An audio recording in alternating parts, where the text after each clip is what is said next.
Hi, I'm Brent Stafford, and welcome to another edition of RegWatch on GFN.TV. Mexico. It's celebrated for its breathtaking beaches, awe-inspiring ruins, and lively nightlife. But if you fancy a nicotine vape as a healthier alternative to smoking, Mexico is not for you. As of 2021, the importation and sale of nicotine vaping products is illegal. And in 2023, amendments to Mexico's tobacco law went into force, banning nicotine vaping in all smoke-free areas and public places, including hotels, beaches, and parks. Joining us today to discuss what many say is one of the world's strictest anti-vaping laws is Dr. Roberto Sussman, senior researcher in theoretical physics at the Institute of Nuclear Sciences at National University of Mexico, and member of Vapeo, a nonprofit association representing Mexican consumers of non-combustible nicotine products. Dr. Sussman, welcome back to RegWatch. Hi, Brent. Nice to be back with you again. So let's start with the decree Mexican President Manuel Obrador signed in 2021 that made the importation and sale of e-cigarettes illegal. Roberto, was there a public consultation process that made that happen? No, there wasn't. I would like to put a little bit of historical context. Vaping, marketing, commercialization has been always banned in Mexico, always. But the Supreme Court in 2015 decreed that the prohibition was unconstitutional. Nevertheless, governments didn't care, they continued. And around 2019, there were several law initiatives to regulate, because the political class in Mexico understands that regulation is better, because otherwise you lose revenue, black markets, things that we already know. So there was an effort, and there were several law initiatives. But in the end, the president, our president, Andrés Manuel López Obrador, by short we call him AMLO, that's the initials. AMLO issued a decree in 2020, the first decree. And nevertheless, the legislative activity continued on until they made a very bad glitch, which is something that I mentioned in a previous program. And so what happened is that there was a desire to impose the presidential will on top of the legislative process, because regulation has to be decided by the legislative power, by the houses of Congress in Mexico, not by the presidential power. But here we have a combination that I might explain with a bit more detail. Why it was there was an attempt to have an open parliament to discuss. There were several initiatives, but there was a vertical imposition by the president, who was advised by the de facto health minister. That's another story. But to answer your direct question, no, it was an absolutely authoritarian vertical decision, and unfortunately, our president is acting like this in many other issues, not only on vaping. Right? Yeah, I think a lot of people, definitely in the West, would have a problem with just a president signing a decree and all of a sudden making something illegal. He's not the king, for goodness sakes. Now, President Obrador said that vaping is harmful to human health, and that vaping devices have been designed to appeal to young people. And he said that as he was signing the decree. Where is that kind of information coming from? Well, that information is everywhere globally. In fact, Andrés Manuel López Obrador doesn't care anything about vaping. He's an ex-smoker. But he doesn't care about this issue. This issue is irrelevant for him. But he's running a very vertical government.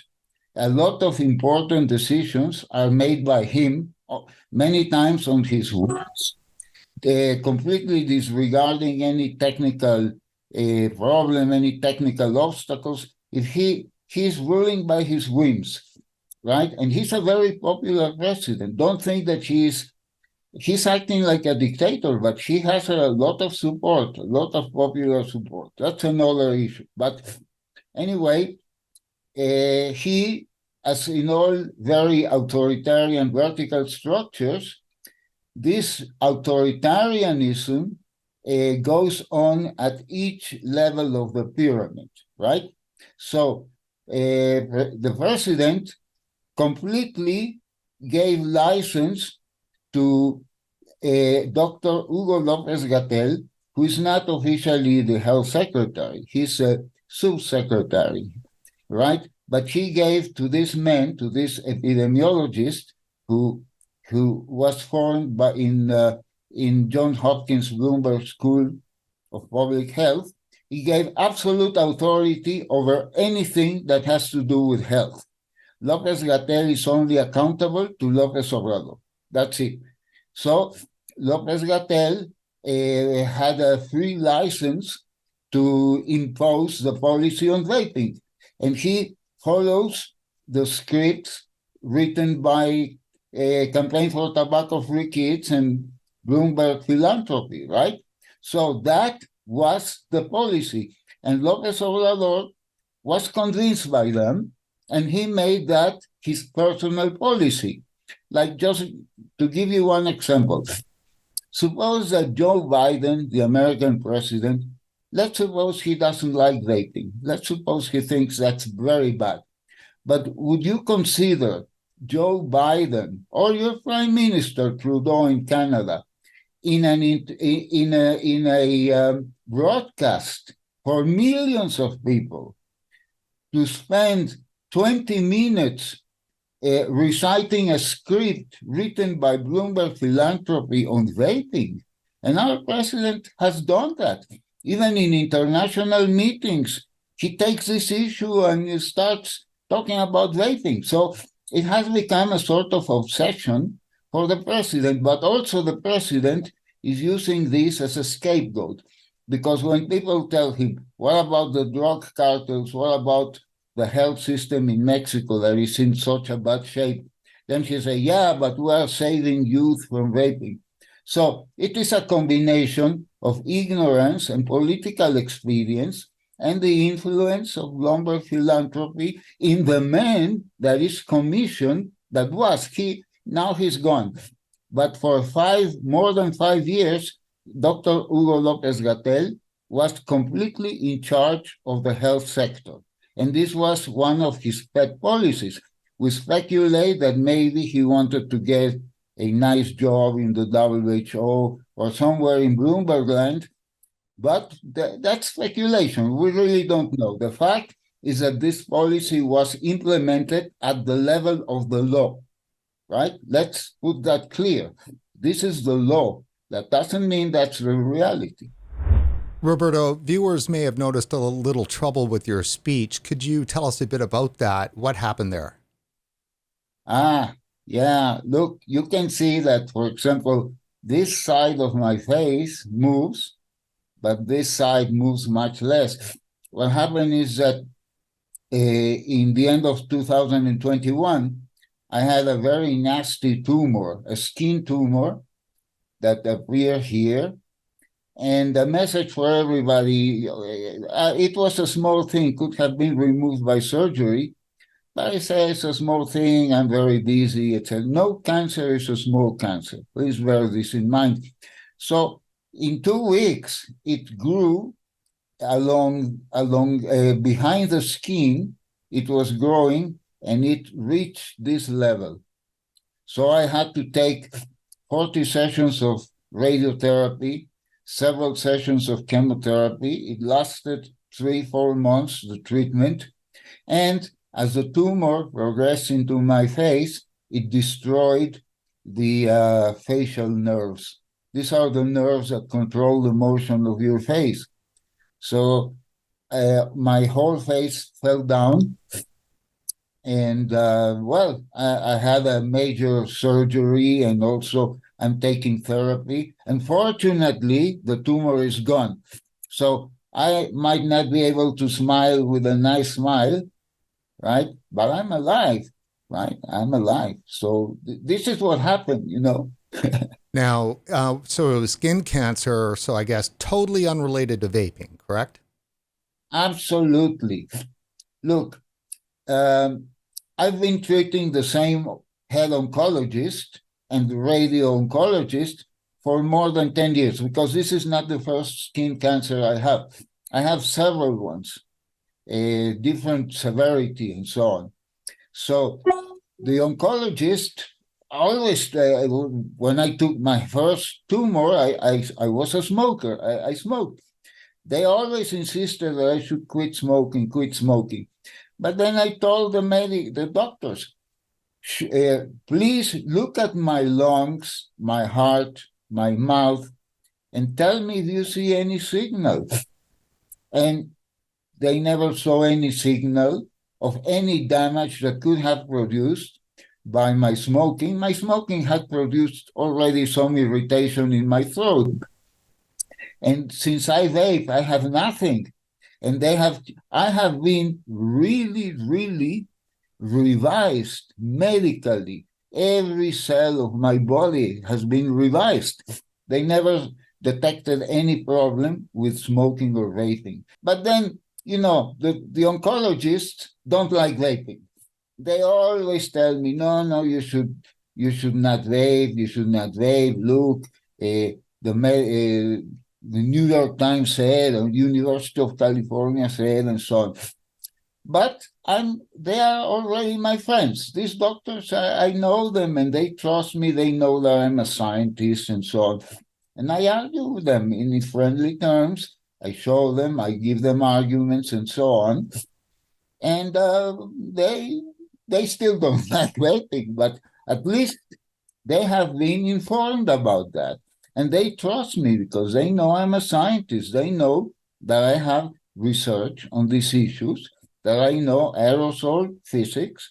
And so one of the doctors is even a bit enthusiastic, but he keeps it privately because they are really concerned not to be identified as promoting vaping or whatever.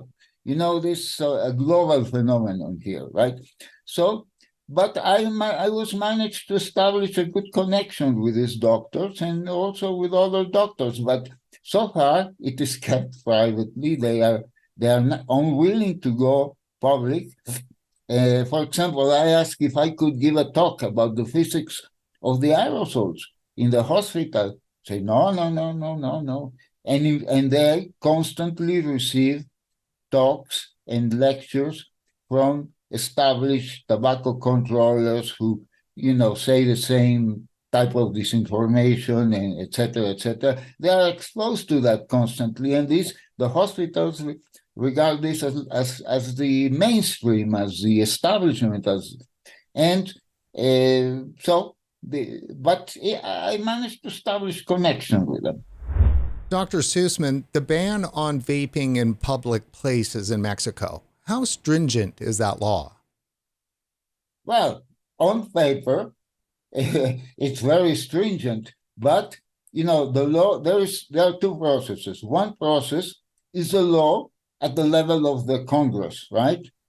And then there is the details on how the law is going to be implemented, because you can say no smoking in public, but you have to define what's a public place. So the regulation of the law is much more strict than the law that was actually approved.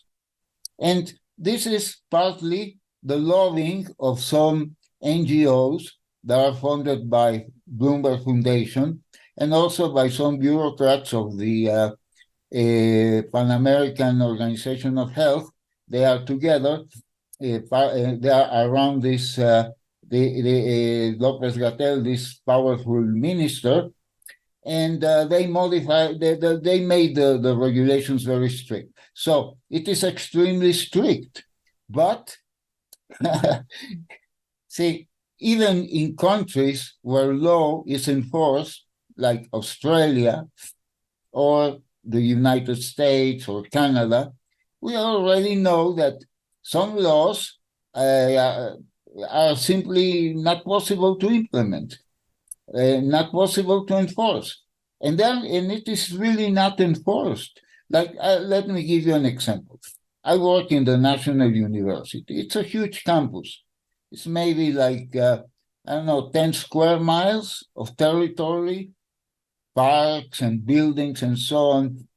The law says that it's forbidden to smoke or vape. They don't mention the word vape. They say emissions, which is a stupid definition because cars are releasing emissions.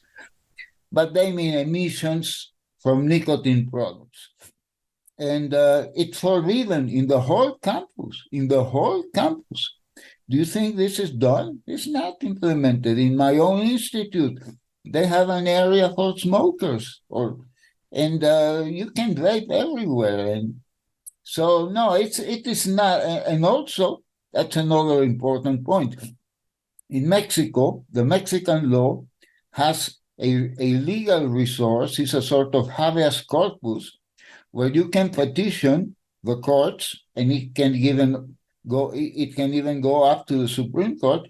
You can petition that a law that is violating your rights is not enforced on you. It's done individually, right?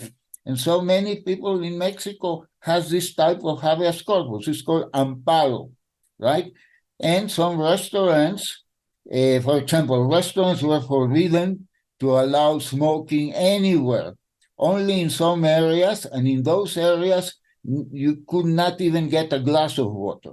And the areas had to not to have any roof or wall or anything, But many restaurants have fought that and have won. And many shop owners, vape owners have also won this type of amparos. Because again, it's what I'm telling you. The political class is pragmatic. For all parties, even the government's party, they're pragmatic. They know that if what is written in the law, right, and reality are so different, then you have to do something. And one of the reasons why this law is unenforceable is because on top of the pyramid, here stands the president, bang, bang, and receiving a prize from the WHO, and then López-Gatell smiling and say, yeah, we're saving the world, we're saving Mexico. But there is a line of command between them at the top and the bottom of the pyramid, because who's going to enforce this law? Inspectors, mid-level, low-level government officials whose salaries are very low. And they are not committed. They are not anti-vapers. They don't think that vaping or even smoking, is fentanyl or is the menace from the Andromeda galaxy is going to... No, they don't believe that. So there is always arrangements at this lower level of enforcement between the shop owners, the vape shops, and restaurants, and all sorts of public, right? So this is one of the reasons, like Mr. Bloomberg thinks that Mexico is some type of California or some type of Australia, that just to put the law and it's going to be enforced, but it's not like that. And look, Mr. Bloomberg might be an arrogant guy or whatever you want to call him, but he's not stupid. He knows that. But he also knows that it's beyond his power to change that, because to make Mexico a law enforcement country requires decades of political activity by the civil society. It's not Bloomberg in his office decreting and sending lots of money. That's not going to change things, right? So again, this is why the law is not enforced. The law is not really enforced. However, there is a catch here. The police in Mexico tend to be sometimes very predatory. and the police is also not very professional and so on. So there has been cases where the police have harassed, but it is young and poor people. Somebody, a poor guy, lower class is vaping, and policemen might come. The same policemen do not know very well the details of the regulation, but just to extort the person. That might happen also. But the main problem in Mexico, and I wonder if you would like me to speak about that, or if that's a question you have in mind, is the nature of the black market, because that's very worrying. Yeah, for sure. And before we do that, then talk about the availability of product. Can you get devices and flavors and e-juice as easy as you did before the laws came into effect? Well, there has been some disruption on the distribution chain, obviously, because, see, the way these prohibitions work is that at the moment they are enacted, then we're saving Mexico, and there is a lot of activity by the inspectors and so on. So several shops are closed, and there is some harassment, but there is a fatigue to that. There comes a point where you return to the equilibrium that I described before, and so on. So basically, the answer is yes. I can get practically every device, every e-liquid. There are Mexican e-liquids that are quite good. And some shops have learned how, people, when you have a prohibition, the people that supply the product adapt. So they adapt their store so that it doesn't look like a vaping store, and they have arrangements with inspectors and so on. So yes, we can still get a lot. Now, maybe tomorrow the president will say, oh, well, the war on vaping, we save the kids, and so on and so on. And there will be some frenzy of movement for a few weeks, and then it will decay again. So yes, we can get everything. See, I have my vaping devices here that I bought in Mexico, and I have very nice liquids and so on. But there is a but always. The situation is not exactly the same as, let's say, 4 years ago. Why? Because we have now a massive invasion of disposables, right? Disposables. Now, typically in Mexico, we have a gray market. It's an informal market. It's illegal, but it's not criminal, and it's semi-legal and so on. And it was made of small merchants. The vape shop owners are small merchants, small, etc. It was in a small level. Now, this distribution network that I am describing before is completely unable to supply the vast amount of disposables that are found in Mexico. So who is doing it? Who is doing it? We don't know. I don't know, because the whole thing is illegal, so there is no research on that. If there is some research or some investigation on that, it's not public. But I can answer myself. Who is doing that? Well, it's doing the black market, but it's not the informal market. It's a criminal market, right? It's doing it. And then we have, I'm a veteran vapor, so, and I am a middle-class person, so I buy in stores that I trust. But you have no idea how many people are now buying cheap disposables, rejects from the Chinese industry that are smuggled into Mexico. And now we don't know what people are vaping, right? I think it's a lot of low-quality products, and that's a problem. Dr. Sussman, you attended the Global Forum on Nicotine this past summer, where you delivered the Michael Russell Oration. Dr. Russell was a British psychologist who famously advanced the idea that, quote, it's not the nicotine that kills half of all long-term smokers, it's the delivery mechanism. and he did this in his 1991 paper titled The Future of Nicotine Replacement. Dr. Sussman, what was your key message at GFN 23? Well, my contribution to, first, I'm a consumer, so I'm tuned into that because I'm a former smoker. I still smoke occasionally, but I'm now a vapor, and I felt the effects on my throat, etc. So this is one angle, but another angle is that what Michael Russell said is now put in doubt by the WHO, by a lot of academics that publish research on the aerosol or on health effects and so on. So I told myself, as a scientist, I would like to strengthen the science behind what Michael Russell said. Because what Michael Russell is saying is that when you smoke, you get into your body a substance called nicotine, which what he said is that the nicotine is not the cause of all the diseases, etc. It is the delivery mechanism, which is tobacco smoke, which is also an aerosol, but it's a very chemically complex and toxic aerosol produced by combustion. And well, these things I know because I'm familiar with thermodynamics, with fluid dynamics, with aerosol physics. I'm familiar with that. And so I told myself I would like to reinforce what Michael Russell said in a very rigorous scientific way, because I'm a scientist. I work in hard science.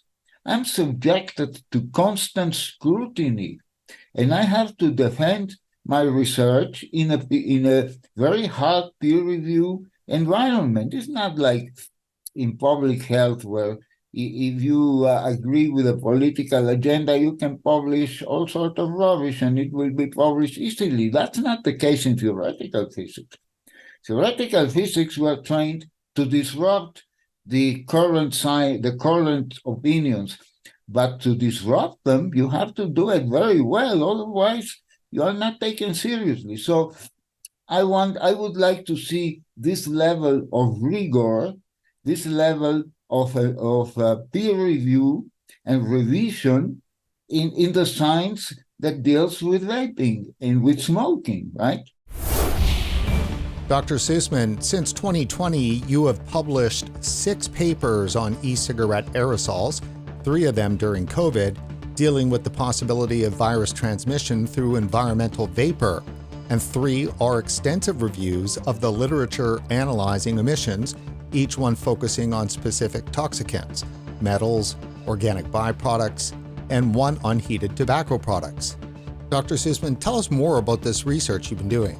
Well, I would add that we also look, in order to see if the vaping, the exhale vaping, the environmental vaping can transmit pathogens, you also have to see how toxic it is.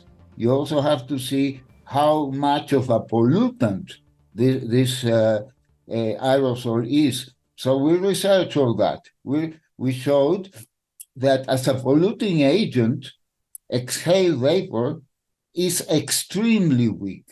It is comparable, you compare them with secondhand tobacco, environmental tobacco, that's absolutely obscene to compare it with that. It's a non-comparison. It is overkill. You have to compare it with many household aerosols that were constantly exposed, like sprays, like kitchen aerosol, and some kitchen aerosols are quite nasty. But with the carpets and with inner pollution it has a lot of aerosols around, and vaping is comparable to these aerosols that we deal with them in everyday life. But vaping is intermittent. The exposure times are very small because it disperses and evaporates, right? Pollution, for example, even indoor pollution, you cannot switch it off. It's all the time there. So even if the levels are lower, you are exposed to them all the time. Vaping, you are exposed to them only when you exhale, because there is no transversal, there is no side stream emission. With cigarettes, it's different, because with cigarettes, 80% of the environmental emission is produced by the burning tip of the cigarette, right? That's a continuous emission. When the smoker exhales, it's only 20% of the environment. But also, the chemistry is very important, because tobacco smoke is made by non-volatile, mostly semi-volatile, that is, it doesn't evaporate. It stays there. It stays there. There are very small particles. The gases evaporate. The gases move away. But the particles stay, and they stay for a long time, right? So even if smoking is also intermittent, secondhand smoke is not intermittent, it's permanent. But that doesn't happen with vaping, right? So we explore that, and we show that the transmission of a virus, it is not impossible, because it's a respiratory activity. So you can, through vaping, exhale viruses. But the amount of viruses that you are going to exhale in vaping, it is minimal. The maximal contribution to the environmental quantity of virus would be 1% on top of what is already there by breathing, right? So it's insignificant. And that's why I'm also going to publish a material on environmental vaping, because I don't want that suddenly we're not going to be able to vape here and there because they're going to think that we are poisoning people. That's not true.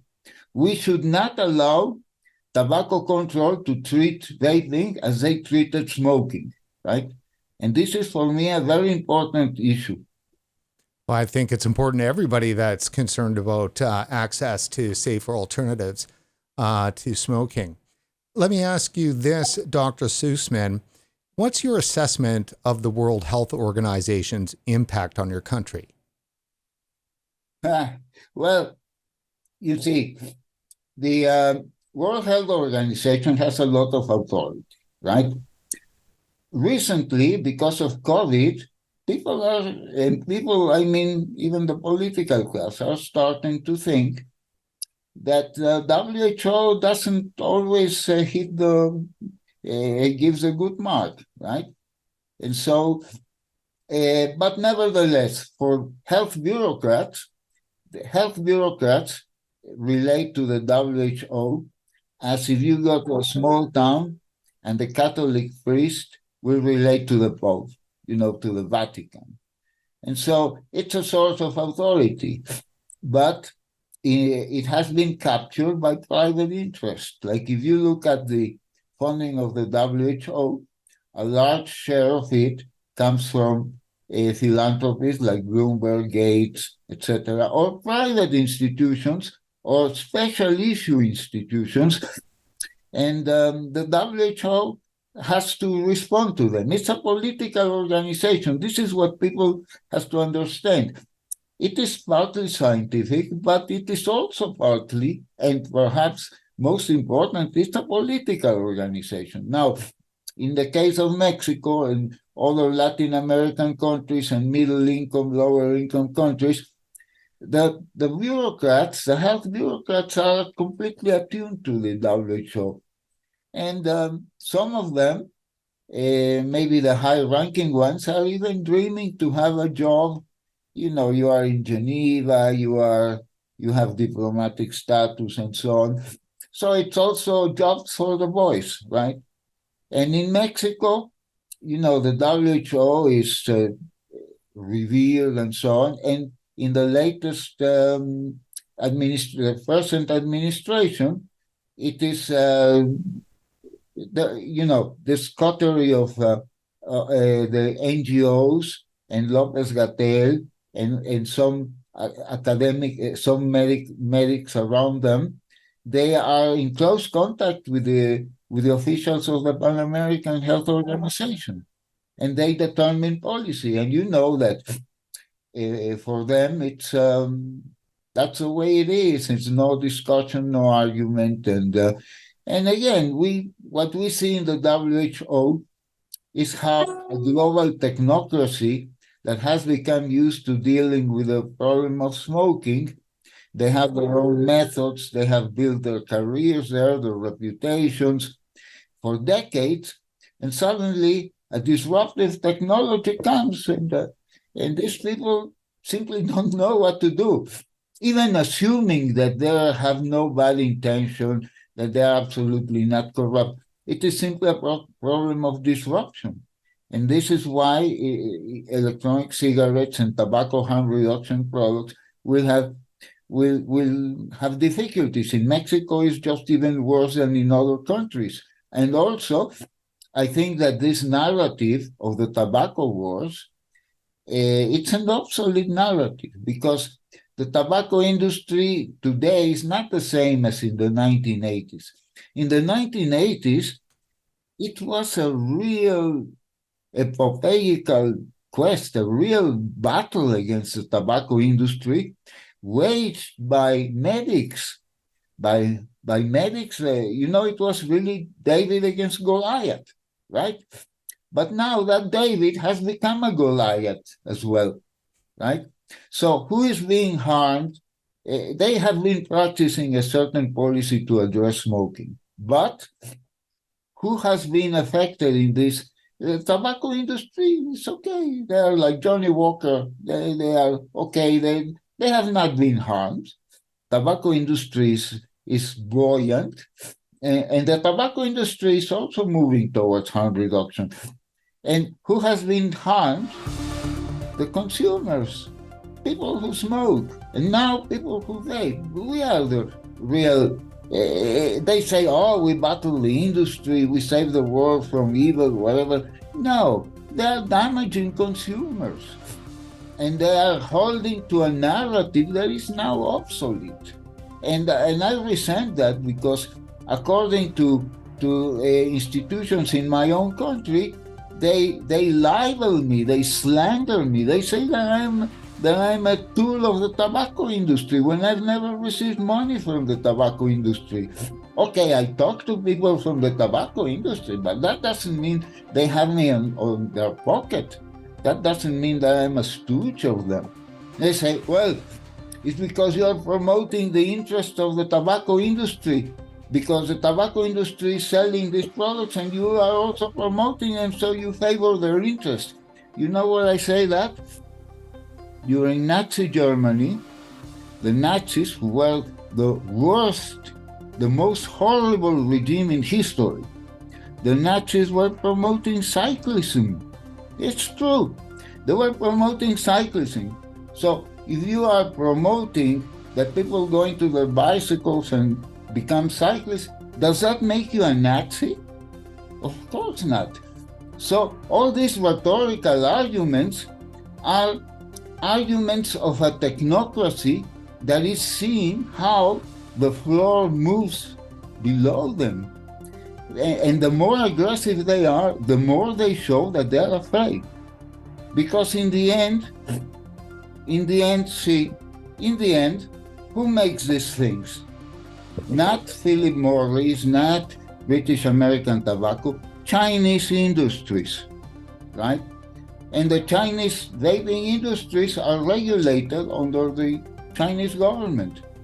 And at one point, the Chinese government, or combination of them and other industries, and even the political class, will realize that it's a fantastic business to transform 1.1 billion smokers, to make them migrate into this. If you sell them, that's a fantastic business. And I think that in the end, this pragmatic approach will defeat the Puritanism.